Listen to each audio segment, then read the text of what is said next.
Good morning guys!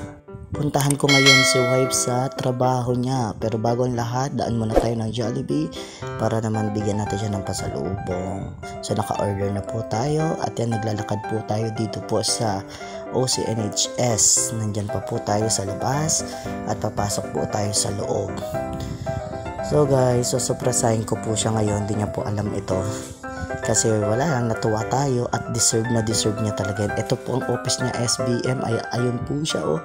Ay, hintayin po natin na pagbuksan niya po tayo. Hindi niya po tayo kilala.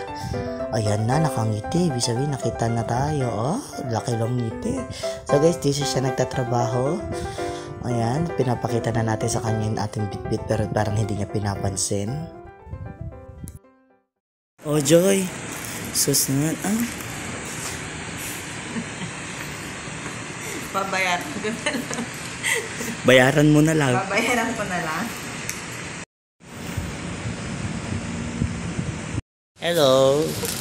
Deserve mo yan. Deserve mo yan. Uy, deserve mo yan. Ano sampa? Ubusin mo yan lahat. Napadaan ako. Wow, deserve mo yan. Ay, pagod na pagod to sa work. Pagod na pagod. Deserve mo yan. Tsaka ang aga pa bago ka pa kumain Gusto mo na kainin mo na yan dahil aalis na ako. Wala namang masamang maagang kumain. O diba, deserve yung kainin mo lahat. Bayaran mo na lang. Bayaran mo na. Okay. Love you. Na-surprise ka? Ay, naiyak. Naiyak ako. Naiyak. Parang hindi totoo. Scripted. Scripted, naiyak. Scripted. Kasi hindi ka naman ganyan. Hindi kasi naisipan ko daanan ko kaya. Kasi mamaya pa ako sa appointment ko after lunch. Ito yan. Wow, sarap. Pengi. Pengi naman. Pasipsip. Sarap. Hoy, nandito po ako sa work ni Mrs. Ayan, work ni Mrs. Pinasyalan natin siya pero ayan, break naman, 'di ba? Pwede naman, 'di ba? Break naman ngayon. Oh, wala bang kiss na price? Kiss dahil Thank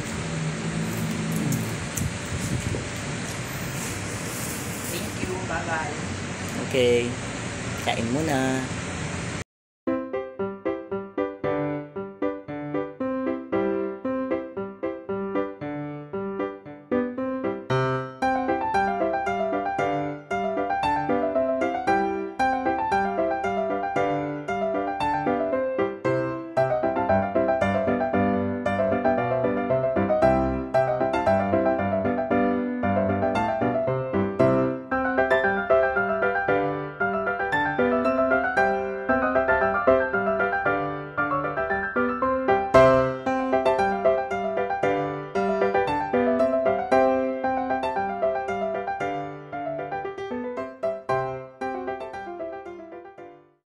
O, paano ba yan?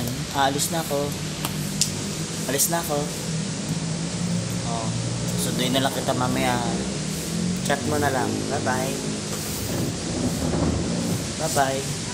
Nabusog ka? Yes. Okay. Bye-bye. Bye. Parang buntis ka, Joy. Busog lang ako. Para yan po sa second baby namin. So, bye-bye guys. Bye-bye.